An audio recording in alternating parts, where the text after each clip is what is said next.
প্রতি বুধবারের এদিনও মুখ্যমন্ত্রীর সরকারি বাসভবনে অনুষ্ঠিত হয় মুখ্যমন্ত্রী সমীপেশু কর্মসূচি। এদিনের মুখ্যমন্ত্রী সমীপেশু কর্মসূচিতে বহু মানুষ অংশগ্রহণ করে। মানুষ তাদের সমস্যার কথা সরাসরি মুখ্যমন্ত্রীর নিকট জানায়। মুখ্যমন্ত্রী সাধারণ মানুষের কথা মনোযোগ দিয়ে শুনে প্রয়োজনীয় ব্যবস্থা গ্রহণের জন্য তৎক্ষণাৎ সংশ্লিষ্ট দপ্তরের আধিকারিকদের নির্দেশ দেন। এক সাক্ষাৎকারে মুখ্যমন্ত্রী ডাক্তার মানিক সাহা জানান, বহু মানুষ তাদের সমস্যা নিয়ে মুখ্যমন্ত্রী সমীপেশু কর্মসূচিতে অংশগ্রহণ করে। এই দিনেও বহু মানুষ এসেছে। বেশিরভাগ মানুষ চিকিৎসাজনিত কারণ নিয়ে আসে। যতটুকু সম্ভব মানুষকে সাহায্য করার চেষ্টা করা হয়। নির্বাচনের কারণে কিছুদিন বন্ধ ছিল মুখ্যমন্ত্রী সমীপেশু কর্মসূচি। এদিন বহু মানুষকে আর্থিকভাবে সাহায্য করা হয়েছে। বর্তমানে রাজ্যে কিডনি প্রতিস্থাপন করা হয়।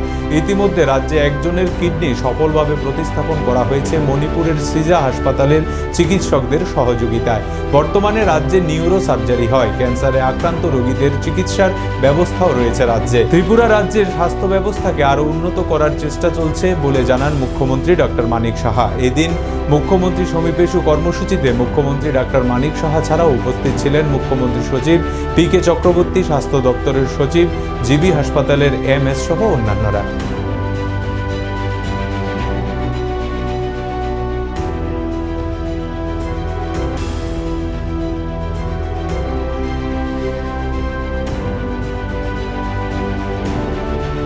এখানে মুখ্যমন্ত্রী সমীপেশু নামে এখানে বহু লোক আসে বিভিন্ন সমস্যাগুলি নিয়ে।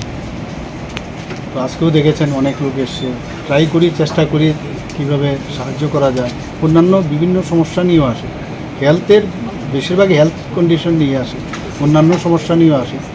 তো সেগুলো আমি চেষ্টা করি কীভাবে হেল্প করা যায়, আমাদের গভর্নমেন্টের তরফ থেকে কীভাবে হেল্প করা যায়। যেখানে যেটা সম্ভব সেটা আমরা করার একটা যতটুকু পারা যায় সেই চেষ্টা আছে। তো এই সমীপেশু আজকে অনেক দিন ধরে চলছে। মাঝখানে ইলেকশনের কারণে সেটা সম্ভব হয় না। তো কিন্তু ইলেকশন যেহেতু আবার তার কোড অফ কন্ডাক্ট আছে, সেই কারণে বাদ যাচ্ছে। পেরিনিয়াল তো থাকেই ইলেকশন, এখন প্রতিনিয়ত ইলেকশন। তো ইলেকশনের কারণে মাঝে মাঝে ডিস্টার্ব করে, বা আমি যদি স্টেশনে না থাকি ডিস্টার্ব করে। তো হয়তো বা বুধবারে আমরা ফিক্স করেছি, মাঝে মাঝে বুধবার না হয়ে একদিন আগে বা পরে এইভাবে করি। তো চেষ্টা করছি সাহায্য করার। তো আজকে এখানে অনেক লোক এসেছে যাদেরকে আমরা ফাইন্যান্সিয়াল হেল্প করেছি আমি। আর যেখানে আপনি কিডনি ট্রান্সপ্লান্টের বিষয়ে বলেছেন, আপনারা অলরেডি অবগত হয়েছেন যে ত্রিপুরাতে একটা ঐতিহাসিক দিন এবং ঐতিহাসিক মুহূর্ত আমি বলবো যে কিডনি এখানে প্রতিস্থাপন হয়েছে। কারণ এখানে আজকে অনেক লোক যারা এসছে, এর মধ্যে অনেক বাইরে অলরেডি কিডনি ট্রান্সপ্লান্টের জন্য ওরা সেখানেও ডোনারের ব্যবস্থা করেছে, নানাভাবে চেষ্টা করেছে বাইরে যাওয়া। কিন্তু এখানে দেখুন, এখন আমরা যে ব্যবস্থা করলাম, যে গত 2 দিন আগে এখানে যে কিডনি প্রতিস্থাপন হলো পরশুদিন, তো যারা ডাক্তারবাবুরা এসেছিলেন, এদের 12 জনের একটা টিম আমাদের মণিপুর থেকে এসেছিলো সিজা হসপিটাল। তো তাদের 12 জনের টিম এসেছিলো। কিন্তু তার আগে এই সিজার সাথে আমরা একটা মৌ করি। আমাদের যারা নেফ্রোলজিস্ট আছে, ইউরোলজিস্ট আছে এবং সিস্টার এবং অন্যান্য যারা অ্যালাইড যে অ্যানেস্থেসিওলজিস্ট থেকে শুরু করে একটা টিম আমরা পাঠিয়েছিলাম ওদের হসপিটালে। প্রথমে ওনাদেরকে ট্রেনিং দেওয়া হয়েছে। তো ট্রেনিং দেওয়ার পর তারপর ওরা এসছে, প্লাস ওই টিম এসছে। এখানে একজন ডোনার, মানে মাই ডোনার আর ছেলে হচ্ছে রেসিপিয়েন্ট। তো এখানে ম্যাচিং হয়ে গিয়েছিল। তো সেটা অত্যন্ত সুন্দরভাবে অপারেশন হয়েছে। আপনারা এর মধ্যে আপনারা খবর পেয়েছেন। আমি অপারেশনের ঠিক আগের দিনও আমি গেছি সেখানে মনোবল বাড়ানোর জন্য। প্রথম ত্রিপুরার ইতিহাসে প্রথম কিডনি প্রতিস্থাপন, এটা একটা বিশেষ একটা বিরাট বিষয় যে ত্রিপুরার মতো ক্ষুদ্র একটা ছোট জায়গা, সেখানে এই ধরনের একটা অপারেশন হয়। তো অপারেশনের পরের দিন, যেদিন অপারেশন হলো, আমাকে ডাক্তারবাবুরা ফোন করে আমাকে জানালেন যে এরকম অপারেশন সাকসেসফুল। তো আমি কনগ্রেচুলেশন দিয়েছি ওনাদেরকে, এবং যারা অপারেশনে ছিল সবাইকে আমি কনগ্রেচুলেশন দিয়েছি। কালকে ওরা ফুল টিম এখানে এসেছিলো, আমার সাথে দেখা করে গেছে। ওরাও খুব আপ্লুত। সবাই বলছে যে আমরা এরকম সাপোর্ট আমরা কোনোদিন ভাবিনি। তো তারপরে আমি বলেছি যে এখানে আরও যদি আমাদের কিছু কিছু জায়গায় যদি কোনো খামতি থাকে সেগুলো আপনারা বলে রাখবেন, নেক্সট টাইম তারও কমপ্লায়েন্স আমরা করব।